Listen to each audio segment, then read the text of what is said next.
और ये आपको बता दें, कोलकाता में काउंटिंग से पहले बीजेपी की अहम बैठक होने जा रही है। बड़ी खबर आ रही है कोलकाता से, जहां पर काउंटिंग से पहले बीजेपी की अहम बैठक, चुनाव प्रबंधन संभाल रहे नेताओं को कोलकाता बुलाया गया है। तो बीजेपी के वरिष्ठ नेताओं और सांसदों को बुलाया गया है। निशिकांत दुबे समेत कई बीजेपी नेताओं को कोलकाता बुलाया गया। ये बड़ी खबर इस वक्त आ रही है।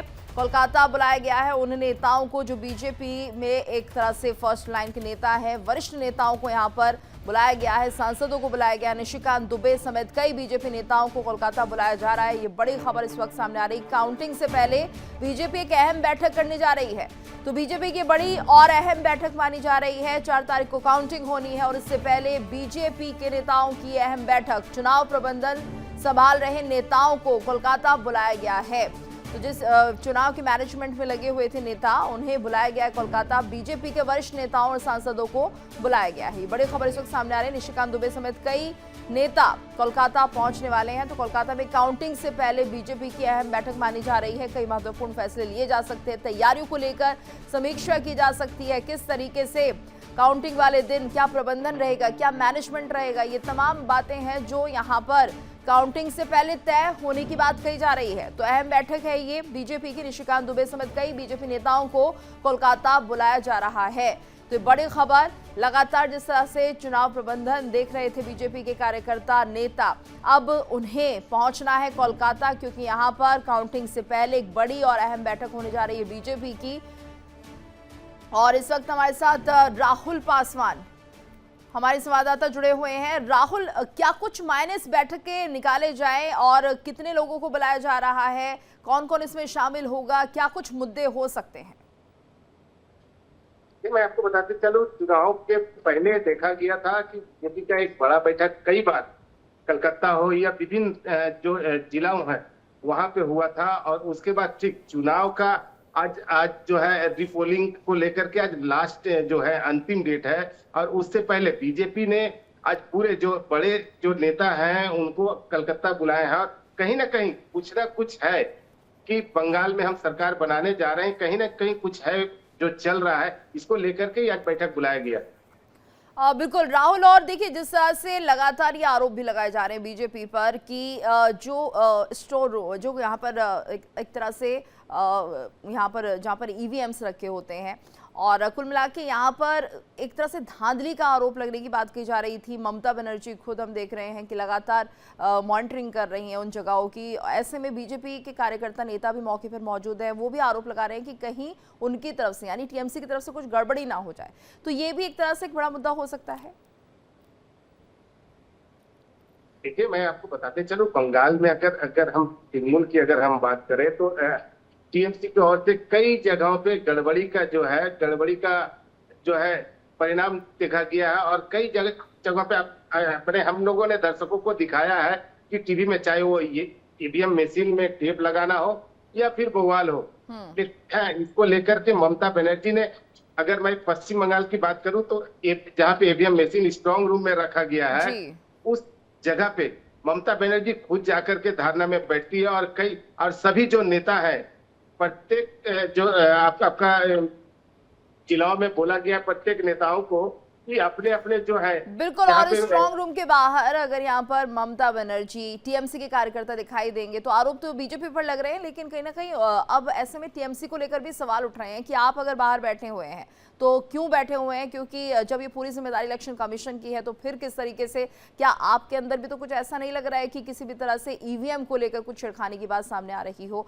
ये तमाम ऐसे पहलू हैं जिन पर कि अभी गौर किया जा रहा है। ये बैठक इसलिए भी खास हो सकती है। आप हमारे साथ बने रहिएगा। एक और बड़ी खबर आ रही है, अपने दर्शकों को हम बता देते हैं। आज शाम 4 बजे टीएमसी की अहम बैठक होने जा रही है। तो शाम 4 बजे का समय निर्धारित किया गया है टीएमसी की अहम बैठक के लिए। वीडियो कॉन्फ्रेंसिंग के जरिए टीएमसी की बैठक होगी। काउंटिंग एजेंट्स के साथ ममता बनर्जी बातचीत करेंगी। तो कई टीएमसी कार्यकर्ता भी बैठक में मौजूद रहेंगे। अभिषेक बनर्जी समेत कई वरिष्ठ नेता भी शामिल होंगे। तो इस वक्त ये बड़ी खबर सामने आ रही है कि टीएमसी की अहम बैठक आज होने जा रही है शाम 4 बजे। तो जहां बीजेपी बैठक करने जा रही है, वहीं टीएमसी भी एक खास और अहम बैठक करने जा रही है। वीडियो कॉन्फ्रेंसिंग के जरिए टीएमसी की बैठक होगी। काउंटिंग एजेंट्स के साथ ममता बनर्जी बातचीत करेंगी। तो कई टीएमसी कार्यकर्ता भी इस बैठक में मौजूद रहेंगे। अभिषेक बनर्जी समेत कई वरिष्ठ नेता भी इसमें शामिल होंगे। तो देखिए राहुल, एक तरफ तो बीजेपी की बैठक होने जा रही है, नेताओं और सांसदों को बुलाया जा रहा है बीजेपी की तरफ से कोलकाता, वहीं टीएमसी की भी आज ये अहम बैठक मानी जा रही है। क्या कुछ फैसले इसमें हो सकते हैं, किन बातों को लेकर यहाँ पर रणनीति बनाई जा सकती है, क्योंकि अभी जो मुख्य मुद्दा है वो है काउंटिंग का। देखिए मैं आपको बताते चलो, काउंटिंग के बाद ही जो है जो नतीजा आएगी, नतीजा आने के बाद किस तरीका से, चाहे वो टीएमसी हो या फिर बीजेपी हो, अपना जो रणनीति है वो बनाएगी। इसको लेकर के आज दोनों पार्टियां, चाहे बीजेपी को बोले या फिर टीएमसी को बोले, दोनों पार्टियां सभी जो नेतागण हैं उन लोगों को जो कलकत्ता बुलाकर के मीटिंग में बुलाए हैं। जी बिल्कुल। और ऐसे में देखिए राहुल, फिलहाल क्या कुछ कयास लग रहे हैं, क्या कुछ बातें सामने आ रही है, क्योंकि टीएमसी भी लगातार बीजेपी को घेरने में लगी हुई है और नेक टू नेक फाइट इस बार मानी जा रही है। जिस तरह से मतदान का प्रतिशत सामने आया, तकरीबन 92% वोटिंग हुई है और ये कह सकते हैं पश्चिम बंगाल का जो इतिहास रहा है। अगर हम 1984 की भी बात करें तो जब सत्ता परिवर्तन होता है तब इस तरह से बम्पर वोटिंग देखने को मिलती है। कि मैं 2011 की बात करूं, जहां पे टीएमसी ने वामफ्रंट को हरा करके जब थी यहाँ पे, तो उसमें जो है 84% यहाँ पे वोट हुआ थे और इस बार जो है 92% वोट हुआ है। कहीं ना कहीं लोग जो है, लोगों का एक जो अगर बोला जाए, लोग सही मायने में वोट दे पाए हैं और कहीं ना कहीं कुछ ना कुछ है। चाहे वो बीजेपी के यहाँ देखे गए दिग्गज नेताओं को कई ऐसे रैलियां, कई ऐसे मीटिंग करते हुए, तो बंगाल में कहीं ना कहीं बीजेपी को कुछ लगा है कि कहीं ना कहीं कुछ है, जिसको लेकर के कई ऐसे हैं, रैलियां किए हैं, प्लस जो वोटिंग के जो परसेंट है वो पड़े हैं। तो कहीं ना कहीं बीजेपी को लग रहा है कि मुझे लाभ होगी। लेकिन दूसरी ओर अगर मैं टीएमसी की अगर बात करूं, जहाँ पे का कहना है, यहाँ पे जो चुनाव में जो वोट होता है, वोट का जो यहाँ पे भेद होता है, यहाँ पे डेवलपमेंट, इस तरीके से बंगाल में हम लोगों ने डेवलपमेंट किया है, उसी हिसाब से यहाँ पे वोट होगा। आखिर देखने का विषय यही रहेगा, 4 तारीख को जो रिजल्ट आएगी, आखिर जो जनगण जो विचार देंगे क्या होता है, चाहे वो तृणमूल की सरकार हो। बिल्कुल, यानी तैयारी दोनों तरफ से दिख रही है, बीजेपी के नेताओं की तरफ से भी, टीएमसी के नेताओं की तरफ से भी, और बैठक में बहुत कुछ मंथन होने को है। आप हमारे साथ बने रहिए। एक और बड़ी खबर अपने दर्शकों को हम बता देते हैं। बंगाल के सीईओ से टीएमसी प्रतिनिधिमंडल मिला है और ये बड़ी खबर है। बंगाल के सीईओ से टीएमसी का प्रतिनिधिमंडल मिला है और ऐसे में शशि पांजा, फिरहाद हकीम प्रतिनिधिमंडल में शामिल हैं। टीएमसी नेता असीम बोस भी सीईओ बंगाल से मिले हैं। तो ईवीएम में छिड़खानी हुई है, पर टीएमसी नेताओं की मुलाकात है। ये बड़ी खबर इस वक्त जो सामने आ रही है, क्योंकि लगातार बंगाल के सीईओ से जो बयानबाजी सामने आ रही थी, अब ऐसे में टीएमसी का डेलीगेशन यहां पर मिलता हुआ दिखाई दे रहा है। तो बंगाल के सीईओ से टीएमसी प्रतिनिधिमंडल मिला है। शशि पांजा, फिरहाद हकीम इस डेलीगेशन में शामिल हैं। तो टीएमसी नेता असीम बोस भी सीईओ बंगाल से मिले हैं। ईवीएम में जो छिड़खानी हुई है उस पर टीएमसी नेताओं की मुलाकात हो रही है। तो ईवीएम से छिड़खानी की बात कही जा रही है टीएमसी नेताओं की तरफ से। ऐसे में बंगाल के सीईओ से वो मुलाकात करने के लिए पहुंचे, मिले हैं। टीएमसी के नेता असीम बोस भी यहाँ पर सीईओ बंगाल से मिले हैं। तो ईवीएम में जो छिड़खानी हुई है उस पर टीएमसी नेताओं की आपत्ति है, जिसके चलते ये मुलाकात हुई है। और इस वक्त हमारे साथ ब्यूरो हेड सुशील तिवारी भी जुड़ गए हैं। हमारे साथ संवाददाता राहुल भी लगातार बने हुए हैं। पहले रुक कर लेते हैं सुशील जी का। सुशील जी, देखिए जिस तरह से अब ये माहौल जो है बहुत ज्यादा गर्माता हुआ दिख रहा है इस बात को लेकर कि ईवीएम से छेड़छाड़ हुई है, ईवीएम में गड़बड़ी हुई है, और ऐसे में अब पश्चिम बंगाल के सीईओ से मुलाकात अपने आप में बहुत अहम हो जाती है जब टीएमसी के नेता यहाँ पर इसी मुद्दे को लेकर उनसे मिलते हैं। बिल्कुल गीतू, जो मुख्य चुनाव आयुक्त हैं वेस्ट बंगाल के मनोज अग्रवाल, आज उनसे बाकायदे टीएमसी के तमाम नेता मिल रहे हैं और मिले हैं और अपनी बात रखी। उन्होंने कहा है जो ईवीएम से छेड़छाड़ की गई है और तमाम जो सीसीटीवी कैमरे लगे हुए हैं जो वहाँ पर, जहाँ पर ये स्ट्रॉन्ग रूम है, स्ट्रॉन्ग रूम में जो कैमरे हैं लगातार ये ठीक तरह वर्क नहीं कर रहे हैं, कभी कभी बंद हो जा रहे हैं, कभी चालू हो रहे हैं। इसको लेके जो ममता बनर्जी, उन्होंने भी आपत्ति दर्ज की थी। तो जो तमाम बड़े नेता हैं, कद्दावर नेता हैं टीएमसी के, बाकायदा जो मनोज अग्रवाल हैं जो मुख्य चुनाव आयुक्त हैं बंगाल के, उनसे मिले हैं, उनसे अपनी बात रखी है। बाकायदा उन्होंने लिखित में उनको कंप्लेंट किया है, शिकायत दी है। अब ये फैसला करना है मुख्य चुनाव आयुक्त बंगाल मनोज अग्रवाल को।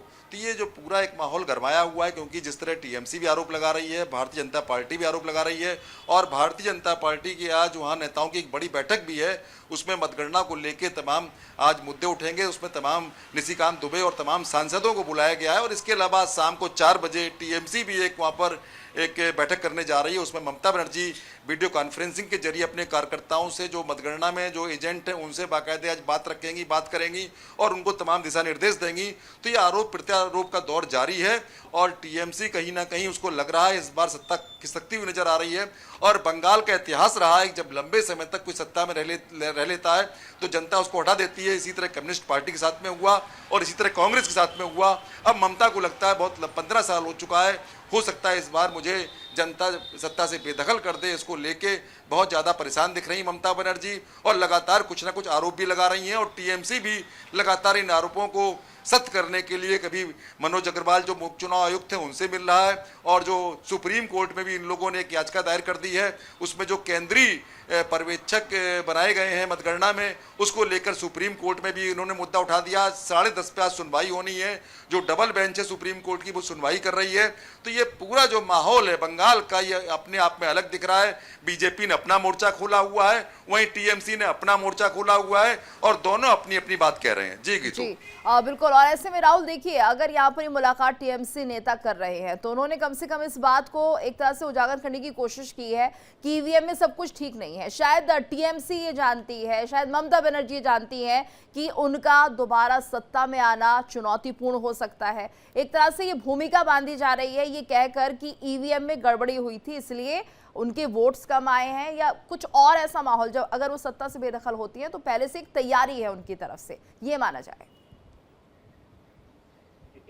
अगर मैं बात करूं बंगाल में, तो बंगाल में अगर इस तरीके से अगर चुनाव में अगर होता है तो बार बार जो सत्ताधारी जो पार्टियां होती है सब समय जो है वो विरोध करती है चुनाव आयोग का, और उनके अभियोग लगाती है कि आपका जो ईवीएम मशीन है उसमें गड़बड़ी के कारण वो जीते हैं। लेकिन ये हकीकत क्या है, ये जो है निर्वाचन कमीशन के लोग भी जानते हैं कि ऐसा कुछ नहीं हो सकता। लेकिन साथ ही साथ मैं आपको बताते चलूं, पश्चिम बंगाल में जो चुनाव हो रहे हैं, इस चुनाव में लोग सबसे शांतिपूर्ण तरीके से जो वोट दे पा रहे हैं, जिसको लेकर के लोग काफी ज्यादा खुश हैं। बिल्कुल राहुल, आप हमारे साथ बने रहिएगा। एक और बड़ी खबर आ रही है, अपने दर्शकों को जरा हम उससे भी रूबरू करा देते हैं। काउंटिंग से पहले शुभेंदु अधिकारी का बड़ा दावा सामने आ चुका है। तो काउंटिंग से पहले शुभेंदु अधिकारी का बड़ा दावा, बंगाल में बीजेपी की सरकार आ रही है। शुभेंदु कह रहे हैं ममता बनर्जी हारने वाली है, ईवीएम में छेड़छाड़ का आरोप सिर्फ नाटक है। शुभेंदु अधिकारी की तरफ से बड़ा बयान इस वक्त सामने आ रहा है। काउंटिंग से पहले ये बड़ा बयान माना जा रहा है, बंगाल में बीजेपी की सरकार आ रही है, ममता बनर्जी हारने वाली है, ईवीएम में छेड़छाड़ का आरोप सिर्फ नाटक है। तो यहाँ पर राहुल देखिए, जिस तरह से लगातार हम भी बात कर रहे थे कि क्या ऐसा तो नहीं है कि यहाँ पर टीएमसी के नेता ममता बनर्जी इस बात को जानते हैं कि अगर कुछ उलटफेर होता है, दोबारा से वो सत्ता पर काबिज नहीं होते हैं, तो उनके पास एक मुद्दा रहेगा ईवीएम से छेड़छाड़ का, और यही आरोप शुभेंदु अधिकारी भी लगा रहे हैं। जी हाँ, आपको मैंने पहले भी बताया कि अगर ऐसा कुछ होता है तो डायरेक्ट जो है नेताओं का जो अभियोग होता है, जो सत्ताधारी नेता उनका अभियोग होता है कि ईवीएम मशीन के साथ में छेड़खानी हुई। लेकिन यहाँ पे बीजेपी जो है अपने ओर से दावा कर रही है कि पश्चिम बंगाल में जो है इस बार बीजेपी सरकार होने जा रही है। एक दूसरी ओर अगर मैं तृणमूल की बात करूँ तो उनका कहना है कि इस बार बीजेपी की जो है हार होने वाली है और तृणमूल की यहाँ पे जो है सरकार बनेगी। आखिर देखने का यही विषय रहेगा, 4 तारीख को रिजल्ट है और 4 तारीख को देखने का यही विषय रहेगा कि इस बार किसकी होती है सरकार। जी बिल्कुल, और 4 तारीख को ये देखना होगा कि आखिर किसकी जीत होती है, किसकी हार होती है। सुशील जी, लगातार लेकिन ये कोशिश है ममता बनर्जी की तरफ से किसी भी तरह से वो अपने आप को बचा लें, क्योंकि पहले भी वो कह चुकी है कि जो इलेक्शन कमीशन है वो बीजेपी के इशारे पर काम कर रहा है। आरोप भी उन्होंने लगाए इलेक्शन कमिश्नर पर भी, और ऐसे में अभी भी वो यही कह रही हैं कि ईवीएम में गड़बड़ी की जा रही है, स्ट्रांग रूम में धांधली की जा रही है, जबकि यहाँ पर जो इलेक्शन कमीशन है हर पार्टी के नेताओं को ये बताता है कि देखिए आज हम स्ट्रांग रूम में हैं, आज हम ये करने जा रहे हैं। क्योंकि पिछली बार भी हमने देखा किस तरह से ममता बनर्जी ने इस बात को लेकर पूरा माहौल बनाया और आरोप लगा दिए थे सीधे तौर पर कि स्ट्रांग रूम में गड़बड़ी हो रही है। बिल्कुल गीतू, जिस तरह इलेक्शन कमीशन ने साफ कर दिया है, कोई गड़बड़ी नहीं है, कहीं कोई धांधली नहीं हो रही है। हम लोग पूरा पारदर्शिता के साथ में काम कर रहे हैं, सीसीटीवी हमारे काम कर रहे हैं, और जो हमने जो पोस्टल बैलेट थे उनकी गिनती के लिए ज़रूर हमने थोड़ा उनको अलग किया था। वो बाकायदे जो तमाम उम्मीदवार थे उनको बताया गया था, और हर काम वहाँ पारदर्शिता के साथ में हो रहा है। और जिस तरह मतदान आज चल रहा है लगातार सुबह से आज, तो उसमें भी बाकायदे चुनाव आयोग ने कहा है कि हमने बाकायदे जहाँ जहाँ ये 15 बूथ हैं उनके मतदाताओं को बाकायदे हमने पूरा वहाँ पर एक ढोलक उसके माध्यम से, एक वहाँ पर नगाड़े के माध्यम से बाकायदे उनको बताया कि ये आज चुनाव है, और जो तमाम प्रत्याशी हैं उनको बाकायदे लिखित रूप में दिया। तो इस तरह जो कोई भी कसर नहीं छोड़ रहा है वहाँ पर चुनाव आयोग। लेकिन ममता बनर्जी लगातार आरोप लगा रही हैं, वो कह रही ईवीएम में छेड़छाड़ हो रही है, और जो स्ट्रांग रूम है वहाँ छेड़छाड़ हो रही है, और तमाम तरह के वो आरोप लगाती दिख रही हैं। और ये भी कह रही हैं कि जो मतगणना स्थल पे केंद्रीय कर्मचारी लगाकर ये घालमेल कर सकते हैं। तो ये तमाम तरह के आरोप ममता बनर्जी लगा रही हैं, क्योंकि ममता बनर्जी को लग रहा है कि उनकी जो सत्ता है वो खिसक रही है।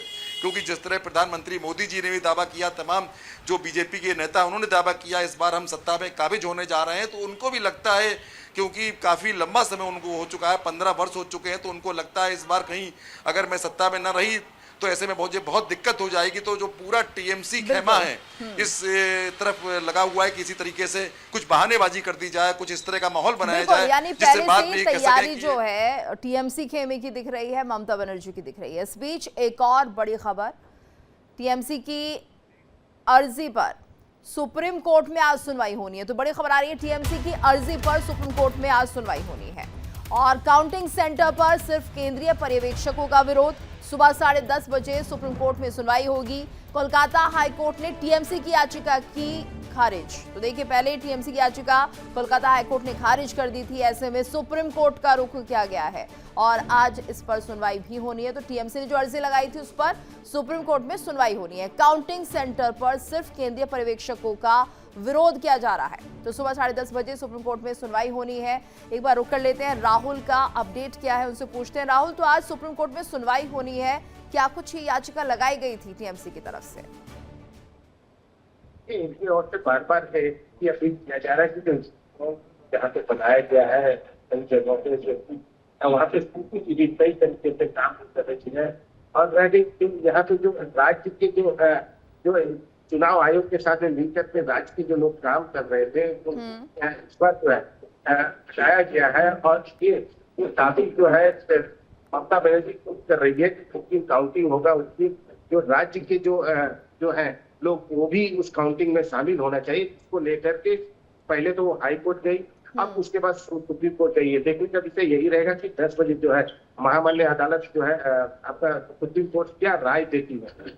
बिल्कुल, ये देखना होगा कि क्या कुछ निकल कर सामने आता है, सुप्रीम कोर्ट से राहत मिलती है नहीं मिलती है। लेकिन यहाँ पर सुशील जी, जिस तरह से आरोप लगातार जो है ममता बनर्जी लगाती हुई दिखाई देती हैं, काउंटिंग सेंटर पर सिर्फ केंद्रीय पर्यवेक्षकों का विरोध हो रहा है, और हालांकि आज सुप्रीम कोर्ट में इस मामले को लेकर सुनवाई होगी। लेकिन अगर ये मामला वाकई इतना गंभीर होता तो कोलकाता हाईकोर्ट ने इस याचिका को खारिज नहीं किया होता। तो टीएमसी की इस याचिका को खारिज किया गया और बेसलेस इसे उस वक्त बताया गया था, लेकिन अब सुप्रीम कोर्ट का रुख उन्होंने किया है। बिल्कुल गीतू, क्योंकि कलकत्ता हाई कोर्ट में इसके लिए बाकायदे बहुत लंबी चौड़ी याचिका दाखिल की थी टीएमसी की तरफ से, और उन्होंने बाकायदे तमाम बड़े बड़े वकील खड़े किए थे। काफ़ी देर बहस भी हुई हाई कोर्ट में, उसके बाद हाई कोर्ट ने खारिज कर दिया। हाई कोर्ट ने कहा इसमें तो चुनाव आयोग अगर डिसीजन लेता है कि केंद्रीय पर्यवेक्षक रहेंगे मतगणना के दौरान, तो क्या इसमें गलत है? ये तो बिल्कुल सही बात है, होने चाहिए, कम से कम बाहर का रहेगा तो निष्पक्ष रहेगा। और प्रदेश के जो, लेकिन इसमें एक बात और रखी थी टीएमसी ने, उन्होंने कहा था कि हमेशा चुनाव में प्रदेश के भी पर्यवेक्षक रहते रहे हैं, तो ऐसे में जो प्रदेश के पर्यवेक्षक हैं मतगणना में वो भी लगाए जाए। तो लेकिन इसको खारिज कर दिया सुप्रीम हाई कोर्ट ने। इसमें बिल्कुल कहा कि कोई गलत नहीं है, जो चुनाव आयोग कर रहा है बिल्कुल सही कर रहा है, इसके विरोध में बिल्कुल, वो यानी कि खारिज होने के ये जो एक तरह से कोलकाता हाईकोर्ट ने तो खारिज कर दिया था इस याचिका को, लेकिन अब सुप्रीम कोर्ट से शायद उम्मीद है टीएमसी को कि कुछ राहत मिले, लेकिन देखना होगा कि क्या कुछ राहत मिलती है। धन्यवाद करना चाहेंगे आप दोनों का इस पूरी जानकारी को साझा करने के लिए। देखिए इंडिया डेली 24/7 अब आपकी स्मार्ट टीवी पर। इंडिया डेली मौजूद है सभी डिजिटल प्लेटफॉर्म पर लाइव और लगातार। इंडिया डेली 24/7 हर दिन राष्ट्र को समर्पित।